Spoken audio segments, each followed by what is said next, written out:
Assalamualaikum warahmatullahi wabarakatuh. Kami dari kelompok 3 yang terdiri dari Alfi Sihabuddin, Fauziah, dan Luzman Zulhilmi. Kami di sini akan menjelaskan tentang sikap dan kepuasan kerja. Sikap atau attitude adalah pernyataan-pernyataan evaluatif baik menyenangkan atau tidak menyenangkan mengenai objek, orang, atau peristiwa.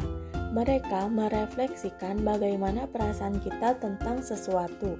Karakteristik sikap. Ada 4 karakteristik sikap yang perlu diketahui.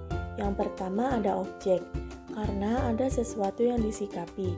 Tidak ada sikap tanpa objek. Yang kedua mengarah, karena setiap objek ada arahnya. Jadi sikap mengarah kepada objek yang disikapi. Yang ketiga berintensitas atau sederajat, karena dalam sikap dinyatakan sejauh mana atau seberapa tinggi rendah sikapnya. Yang keempat berstruktur, karena dalam sikap itu ada komponen-komponen yang secara internal terbentuk dengan sendirinya, yaitu komponen kognitif, afektif yang saling menjalin. Apakah komponen utama dari sikap? Komponen utama dari sikap itu ada 3. Yang pertama ada kesadaran, yang kedua ada perasaan, dan yang ketiga ada perilaku. Apakah perilaku selalu mengikuti sikap? Telah ditegaskan bahwa sikap mempengaruhi perilaku, di mana sikap mempunyai hubungan sebab akibat dengan perilaku, yaitu sikap yang dimiliki individu menentukan apa yang mereka lakukan. Namun, penelitian baru-baru ini menunjukkan bahwa sikap memprediksi perilaku masa depan secara signifikan dan memperkuat keyakinan semula dari Vestiger bahwa hubungan tersebut bisa ditingkatkan variabel-variabel pengaitnya. Terima kasih kepada Kak Zia yang sudah menjelaskan sebelumnya. Nah, di sini saya akan lanjutkan, dan ada yang tahu apa sajakah sikap kerja yang utama? Nah, mari bahas apa itu sikap kerja yang utama. Sikap kerja berisi evaluasi positif atau negatif yang dimiliki oleh karyawan tentang aspek-aspek lingkungan kerjanya. Kebanyakan riset dalam perilaku organisasi telah melihat 3 sikap. Ada 1, kepuasan kerja, keterlibatan kerja, dan komitmen organisasi. Beberapa sikap penting lainnya adalah dukungan organisasi yang dihargai dan keterlibatan. Selanjutnya ada kepuasan kerja. Kepuasan kerja merupakan suatu peranan positif tentang pekerjaan seseorang yang merupakan hasil dari sebuah evaluasi karakteristiknya.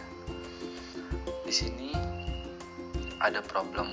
Lalu bagaimana kita dapat mengukur kepuasan kerja? Nah, ada problem, ada solusi dong.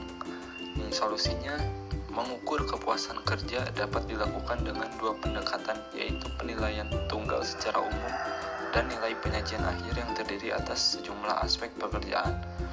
Metode penilaian tunggal secara umum sekedar meminta individu untuk menjawab suatu pertanyaan tentang kepuasan kerja menurutnya dalam skala angka.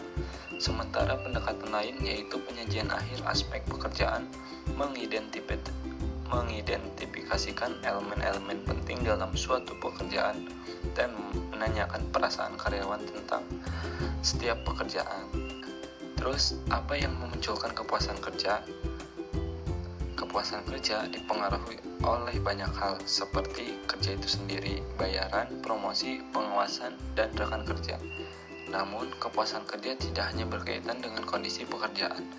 Kepribadian juga memainkan sebuah peran. Penelitian menunjukkan bahwa individu yang mempunyai kepribadian negatif biasanya kurang puas dengan pekerjaan mereka.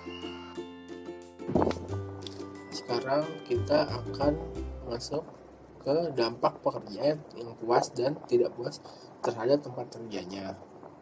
Yang pertama ada keluar atau exit. Yang kedua ada aspirasi atau voice. Yang ketiga ada kesetiaan atau loyalty, dan yang keempat ada pengabdian atau neglect. Selanjutnya ada konsekuensi ketika karyawan menyukai pekerjaan mereka dan ada konsekuensi ketika karyawan tidak menyukai pekerjaan mereka. Di sini sebuah kerangka teoritis dalam memahami konsekuensi dari ketidakpuasan, yaitu keluar atau exit. Keluar atau exit itu perilaku yang ditunjukkan untuk meninggalkan organisasi, termasuk mencari posisi baru dan mengundurkan diri. Selanjutnya ada aspirasi atau voice, yaitu secara aktif dan konstruktif berusaha memperbaiki kondisi, termasuk menyarankan perbaikan, mendiskusikan masalah dengan atasan, dan beberapa bentuk aktivitas serikat kerja. Lalu yang ketiga ada kesetiaan atau loyalty. Secara pasif tapi optimistis menunggu membaiknya kondisi, termasuk membela organisasi dengan berhadapan dengan kecaman eksternal dan mempercayai organisasi serta manajemennya untuk melakukan hal yang benar. Lalu yang keempat ada pengabdian.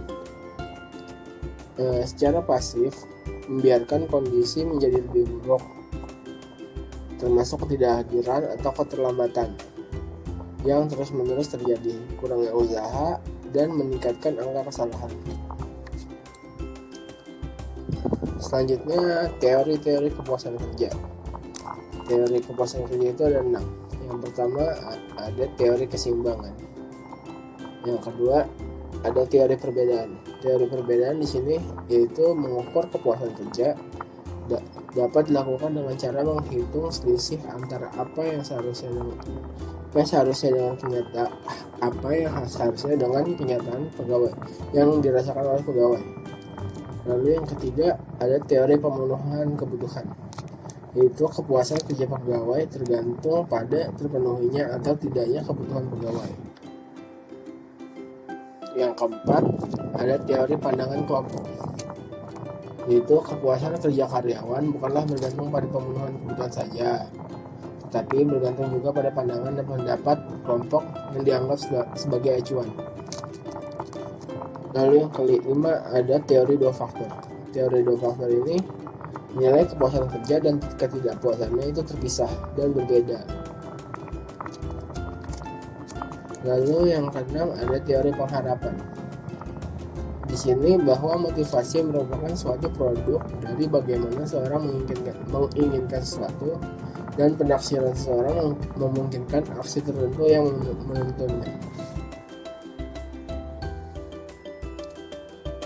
Sekian presentasi dari kelompok kami.